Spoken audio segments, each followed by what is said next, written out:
ये हमारा हिंदी का दूसरा चैप्टर है जो संज्ञा चैप्टर से लिया गया है, जिसमें हम आपको कुछ ऑप्शनल क्वेश्चन कराएंगे। हमारा पहला क्वेश्चन है कि निम्नलिखित विकल्पों को ध्यानपूर्वक पढ़िए और बताइए कि किस विकल्प में कारक का सही परसर्ग शब्द दिया हुआ है। मतलब जो कारक होते हैं उनमें इन चारों ऑप्शन में से कौन सा सही है। जैसे मैं, चलो, थे, से, तो इन चारों में से कारक शब्द कौन सा है।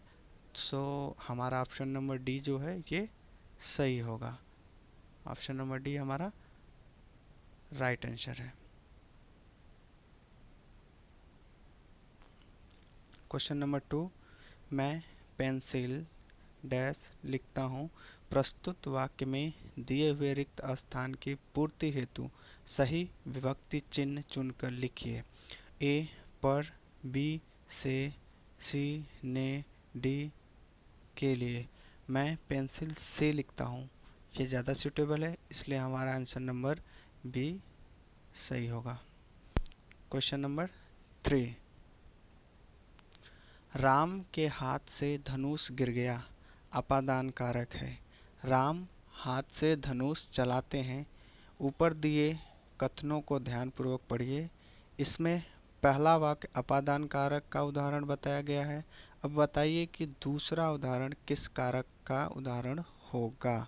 हमें बताना है कि जो दूसरा क्वेश्चन है वो किस कारक का उदाहरण है। राम हाथ से धनुष चलाते हैं, मतलब कर्ता ने कर्म को करण से के द्वारा, इसलिए हमारा करण कारक इसमें होगा। ऑप्शन ए दिया है अपादान कारक, ऑप्शन बी करण कारक, ऑप्शन सी संप्रदान कारक, ऑप्शन डी कर्म कारक। तो हमारा ऑप्शन नंबर बी करण कारक सही ऑप्शन होगा। क्वेश्चन नंबर 4, लड़का घोड़े डैश सवार है। उसने अपने मित्र डैश भी चढ़ने के लिए कहा। ऊपर दिए गए वाक्य में रिक्त स्थान की पूर्ति सही विभक्ति चिन्ह से करिए। कहने का मतलब है जो खाली स्थान ऊपर दिए गए हैं उनमें से यहाँ पे जो ऑप्शन दिया गया है ए बी सी डी में से कौन सा सूटेबल होगा। जैसे लड़का घोड़े में सवार है, गलत। लड़का घोड़े में सवार, ये भी गलत। लड़का घोड़े पर सवार है, उसने अपने मित्र को भी चढ़ने के लिए कहा। ऑप्शन नंबर सी हमारा क्या हो जाएगा, सही हो जाएगा। क्वेश्चन नंबर 5, के द्वारा किस कारक में प्रयुक्त किया जाता है। अपादान कारक, करण कारक, अधिकरण कारक, संबोधन कारक। तो के द्वारा करण कारक में यूज किया जाता है। Option number B. Question number 6, Chetna छिपकली से भगाती है। ऊपर दिए गए वाक्य में विभक्ति संबंधित अशुद्धि है, इसके स्थान पर सही विभक्ति चिन्ह क्या होगा। मतलब वहाँ पे जो वाक्य लिखा गया उसमें एक विभक्ति चिन्ह गलत दिया गया है, उसके जगह क्या सही होगा हमें ये बताना है। चेतना छिपकली से भगाती है ये गलत है, जबकि हम पढ़ेंगे तो चेतना छिपकली को भगाती है, इसलिए हमारा ऑप्शन नंबर सी क्या हो जाएगा, सही हो जाएगा। क्वेश्चन नंबर 7, निम्नलिखित वाक्यों में से किस वाक्य में विभक्ति चिन्ह का सही प्रयोग हुआ है।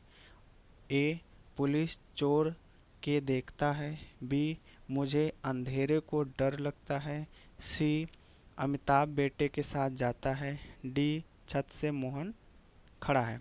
ऑप्शन नंबर सी हमारा सही है, अमिताभ बेटे के साथ जाता है, बाकी सब क्या है, गलत है। कमला को विमला ने खाने में दाल और चावल दिया। ऊपर दिए वाक्य को पढ़िए और बताएं उसमें कौन कौन से शब्द विभक्ति चिन्ह कहलाते हैं। जैसे कमला को हो गया हमारा, विमला ने हो गया, खाने में हो गया, दाल और चावल दिया। तो ऑप्शन दिया है कमला विमला, को, ने, में, दाल चावल और दिया। ऑप्शन नंबर बी हमारा सही हो जाएगा क्योंकि विभक्ति कारण यही है। अरे गोविंद कहाँ से चले आ रहे हो। प्रस्तुत वाक्य में रेखांकित शब्द में कौन सा कारक है। अरे, ओ, शाबाश, वाह वाह, ऐसे शब्द जहाँ मिले वहाँ पे हमारा हो जाएगा संबोधन कारक। ऑप्शन दिया है संप्रदान कारक, संबोधन कारक, अपादान कारक, करण कारक। ऑप्शन नंबर बी हमारा क्या हो जाएगा, सही हो जाएगा। हे ईश्वर मेरी सहायता कीजिए, ऊपर दिए गए वाक्य में कौन सा कारक है? ए संबंध कारक, बी अधिकरण कारक, सी संबोधन कारक, डी संप्रदान कारक।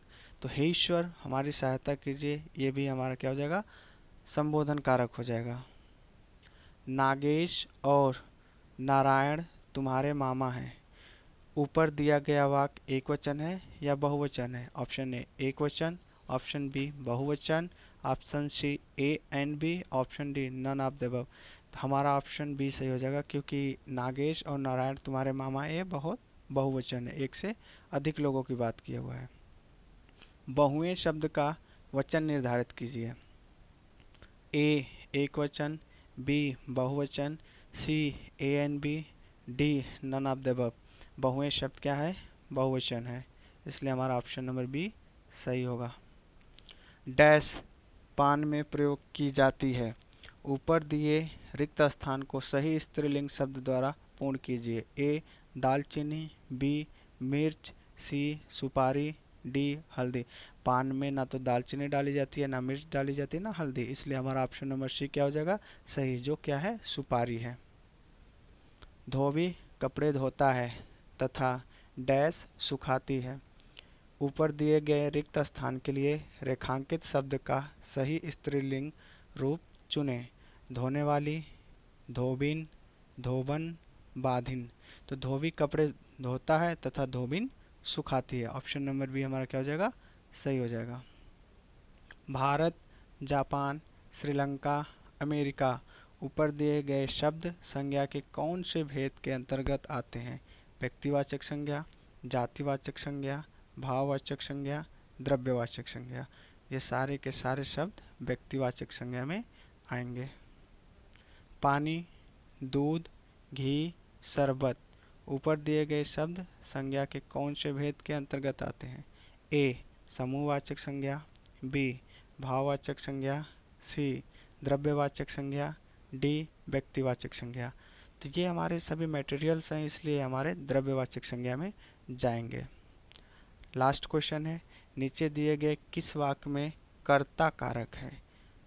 ए श्याम ने फिल्म दिखाई, बी वह दर्द से बेचैन है, सी हिमालय से सभी नदियाँ निकलती हैं, डी चांदी के बर्तन सोने के गहने।